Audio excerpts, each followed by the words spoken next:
एक जमाना था जब अतीक अहमद के खिलाफ जो भी सिर उठते थे उन्हें काट दिया जाता था या गोलियों से भून दिया जाता था। 2005 में विधायक राजू पाल की हत्या, जिसके आरोप लगे अतीक अहमद पर। आरोप के अनुसार अतीक अहमद चाहता था कि तब की इलाहाबाद और अब के प्रयागराज पश्चिम सीट से उसका भाई अशरफ विधायक बने, लेकिन विधायक बन गए राजू पाल और फिर करा दी गई उनकी हत्या। राजू पाल की हत्या के बाद की कहानी आपको हम आज सुनाते हैं। राजू पाल के निधन के बाद से सीट खाली हो गई, लिहाजा साल 2005 में यहां उपचुनाव हुआ। राजू पाल की पत्नी पूजा पाल को चुनाव में उतारा गया। वहीं दूसरी तरफ अतीक अहमद के भाई अशरफ चुनाव मैदान में थे। बताया जा रहा है कि जनता पूजा पाल के साथ थी। राजू पाल की हत्या के बाद जनता की सहानुभूति भी उनके साथ थी, लेकिन अतीक अहमद का इतना डर था कि सहानुभूति वोट में तब्दील नहीं हो पाई और अशरफ चुनाव जीत गया। 1989 में चांद बाबा की हत्या, 2002 में नसन की हत्या, 2004 में मुरली मनोहर जोशी के करीबी की हत्या। इतनी हत्याएं कि अतीक अहमद का एक अलग ही खौफ था लोगों के बीच में।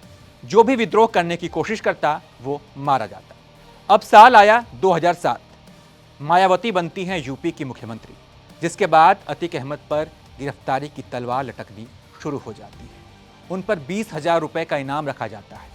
इनामी सांसद की गिरफ्तारी के लिए पूरे देश में अलर्ट घोषित कर दिया जाता है। इस बीच दिल्ली पुलिस ने कहा कि हमने अतीक को गिरफ्तार कर लिया है, जिसके बाद यूपी पुलिस दिल्ली पहुंचती है और पीतमपुरा के एक अपार्टमेंट से अतीक को उठाती है और उसे लेकर यूपी जाती है, जहां उसे जेल में डाल दिया जाता है। फिर आता है साल 2012। अतीक अहमद जेल में था। विधानसभा चुनाव लड़ने के लिए अपना दल से उसने पर्चा भरा।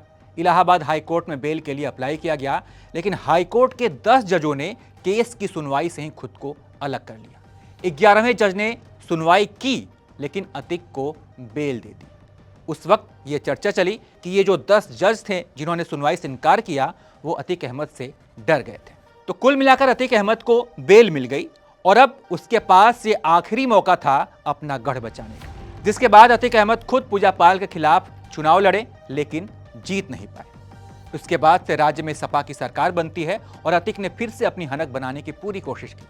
फरवरी 2017 में अतीक को गिरफ्तार कर लिया गया। हाईकोर्ट ने सारे मामलों में उसकी जमानत रद्द कर दी। इसके बाद से अतीक अब तक जेल में है। 26 दिसंबर 2018 को यूपी की राजधानी लखनऊ में एक बिजनेसमैन को किडनैप किया गया। गुंडे 300 किलोमीटर दूर देवरिया बिजनेसमैन को लेकर जाते हैं, और वो भी कोई ऐसी वैसी जगह नहीं, सीधे जेल में। देवरिया जेल में बिजनेसमैन की पिटाई की जाती है। प्रॉपर्टी के लिए सादे कागजात पर साइन करवाए जाते हैं। पूरी घटना का वीडियो बनाकर सोशल मीडिया पर डाला जाता है, और ऐसा सिर्फ इसलिए ताकि लोगों में दहशत बनी रहे। बिजनेसमैन जिन्हें पीटा गया उनका नाम है मोहित जायसवाल। मोहित ने आरोप लगाया कि उनका अपहरण अतीक अहमद ने करवाया था। इस घटना के बाद से अतीक अहमद को देवरिया से बरेली जेल में भेज दिया गया। वहां के जेल प्रबंधन ने अतीक को रखने से हाथ खड़े कर दिए। कहा कि लोकसभा चुनाव सामने है और अतीक अहमद की सुरक्षा का ध्यान रखना बहुत जरूरी है, इसलिए उन्हें तब के इलाहाबाद के नैनी जेल में शिफ्ट कर दिया गया। उधर देवरिया जेल कांड का मामला सुप्रीम कोर्ट पहुंच गया। कोर्ट ने सीबीआई को मुकदमा दर्ज कर जांच करने का आदेश दिया। अतीक अहमद और उनके बेटे के अलावा 4 सहयोगियों और 10 से 12 अज्ञात लोगों के खिलाफ मामला दर्ज हुआ। 23 अप्रैल 2019 को सुप्रीम कोर्ट ने यूपी सरकार को आदेश दिया कि अतीक अहमद को यूपी के बाहर शिफ्ट किया जाए। उसके बाद से यूपी सरकार ने 3 जून 2019 को उसे अहमदाबाद के साबरमती जेल में शिफ्ट कर दिया। 2019 के लोकसभा चुनाव में बनारस से चुनाव लड़ने के लिए अतीक अहमद ने जो हलफनामा दिया, इस हलफनामे में अतीक पर 59 मुकदमे दर्ज थे, जिसमें 8 मामले में हत्या और 8 में हत्या की कोशिश का मुकदमा दर्ज था।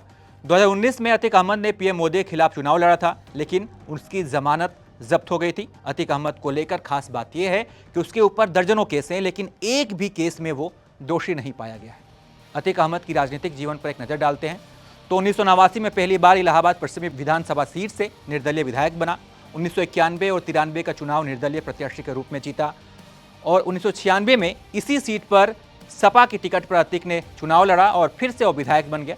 2002 में अपना दल से उसने चुनाव लड़ा और पुरानी सीट पर 5वीं बार इलाहाबाद पश्चिमी सीट से वो विधायक बना। 2003 में मुलायम सिंह यादव की सरकार बनी। अतीक की सपा में वापसी हुई। 2004 के लोकसभा चुनाव में फूलपुर से चुनाव लड़ा और सांसद बन गया।